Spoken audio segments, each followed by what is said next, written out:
Uzr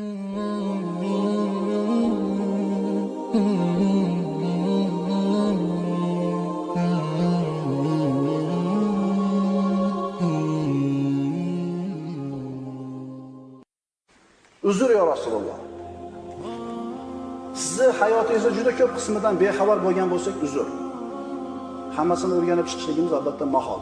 Ammo biz harakat qilyapmiz, izlanyapmiz, o'qiyapmiz, o'rganyapmiz. Agar biz sizni sunnatingizni tatbiq qilishlikda noqislik qilayotgan bo'lsak, uzr ya Rasululloh. Bu sunnatga bo'lgan beparvoligimizdan emas. Allohga qasamki, biz aniq bilamiz, hamma yaxshiliklar sunnatga ergashishlikda. Sunnat rahmat bilan to'lib toshganini yaxshi bilamiz. Siz buyurgan narsaga amal qilishlikka, toqatimiz yetganicha amal qilishlikka va'da beramiz. Va o'zimiz, oilalarimiz, farzandlarimiz, yaqinlarimizga mana shu hikmatni yetkazishlikka, ularga mana shu narsani odatlantirishlikka va'da beramiz. Agar yo Rasululloh sizni biror bir hadisingiz aytilmagan yoki sizni hayotingizdan bir narsa gapirilmagan kunimiz o'tsa, biror kunimiz sizdan uzr so'raymiz. Albatta bu narsa birodarlar, mol va dunyoyimiz siz bilan bizni chalg'itib qo'yganligidan. Allohga qasam bu nifoq yoki kufr sababli emas.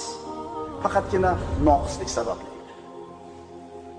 Allohga qasam, yo Rasululloh, bizni qalblarimiz sizga bo'lgan muhabbat bilan to'lib toshgan. Siz bosgan tuproqni yaxshi ko'ramiz. Siz yashagan shaharni yaxshi ko'ramiz. Siz o'zingizga maskan tutgan yurtni yaxshi ko'ramiz. Sizdan ajralishlikka sabr qila olmaymiz ya Rasululloh. Havzi Kavsar oldida siz bilan uchrashlikdan umidimiz bor. Ummatingizdan bo'lgan ayrim kishilar siz haqingizda ilmsizligi sababli, siz haqingizda yomon gumonlarga borgan bo'lsa, uzr. Ularning bu johilligi faqat shariatni bilmaganligidan, dinidan bexabarligidan. Biz bilamiz, sizni halimligingiz bunday ummatingizni johilligidan ulug'roq. Faqatgina ularda tarbiyasi noto'g'ri bo'lganligi uchun shunday gumon qilishyapti. Ular faqatgina manhaji noto'g'ri bo'lganligi uchun, g'arb ketidan qo'yayotganligi uchun va ularda malaklarning fitnalarga uchraganligi uchungina siz haqingizda noto'g'ri gumonga borishyapti. Kim saodatli-yu, kim baxtsiz? Kim hovuz oldida siz tomonidan kutib olinadi-yu, kim haydaladi? Ana shu kunda bilib olishadi. Agar yo Rasululloh sizni ummatingiz hozirgi kunda siz xohlagan suratda bo'lmasa yoki siz yaxshi ko'rgan maqomda turmagan bo'lsa, bu narsa uchun ham uzr so'raymiz. Bu faqatgina to'planib qolgan narsa va ajdodlarning qolgan xatolarining natijasi. Ammo endi biz to'g'ri yo'lga qaytyapmiz. Islomiy da'vat yana yangitdan yarqirab gullab yashnaydi. Ummatingizdan bo'lgan kishilar o'zlari yo'qotib qo'ygan asl boyligiga sekin-sekin qaytishyapti. Shubhasiz bu mana shu narsa qaytishlik haq yo'lga, ummatni azlikka olib boradi. Inshaalloh bu yo'lda sabr qilamiz, mehnat qilamiz, davomiy bo'lamiz, Allohdan sobit qilishligini so'raymiz qadamlarimizni. Qaranglar-da, siz bilan biz hamchi 100 yildan keyin mana shu yerda o'tirganlardan bittamiz bo'lmaymiz. Rozimisizlar? 100 yildan keyin bu yerda o'tirganlardan bittasi qolmaydi.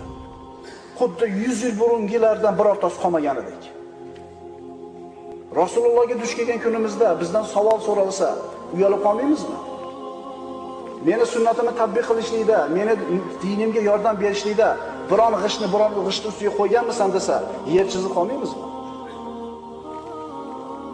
Payg'ambarimiz aytganlar, ummatimdan bir toifa haqda zohir bo'lgan hollarida bardavom bo'lurlar. Doim haqda turadi ular. To Allohning amri kelgunicha ularni xorlaganlar ularga zarar yetkaza olmaslar. Parvardigor ana shu bandalarning qatorida qo'ygan biz. Haqda sobit turib, Allohning hukmi kelguncha dinga ansor bo'lgan kishilardan qilgan. Albatta ya Rasululloh, biz siz qilgan ishni, sahobalaringiz qilgan ishni qila olmaymiz, qila olmayapmiz. Ammo umidimiz bor. Chunki siz bizni ishontirib aytgansiz, annal mar'a yuhsharu ma'a man ahabba. Kishi o'zi yaxshi ko'rganlari bilan qiyomatda birga tiriladi degansiz. Biz sizni yaxshi ko'ramiz, sahobalarimizni yaxshi ko'ramiz. Garchi amalimiz yetmasa ham sizlarni qatorlarda bo'lishidan umidimiz bor.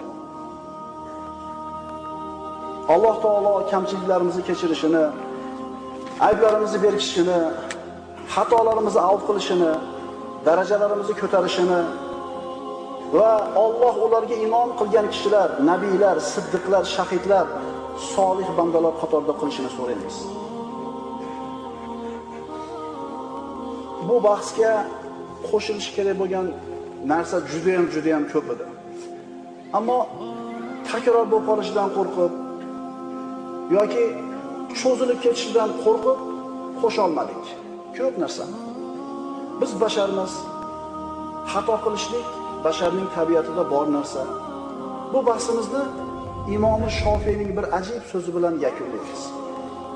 Imom Shofiy o'zini risolasini tugatib 80 marta tekshirib o'qib chiqqan. Xato kamchiligini har o'qiganda bir narsani tuzatgan.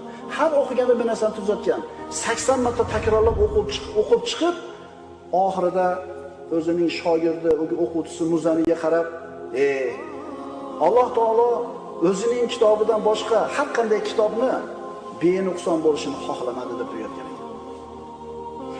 Albatta bu bahsda nuqson kamchiliklar bor. Alloh taologa istig'for etamiz. Ammo bu Payg'ambar alayhisalomni o'zini ummatiga tanishlikdagi qilingan kichkinagina bir harakat edi. Alloh subhanahu va taolo mana shu darslarda aytilgan, o'qilgan hikmatlarga amal qilishlikni hammamizga nasib qilgan bo'lsin.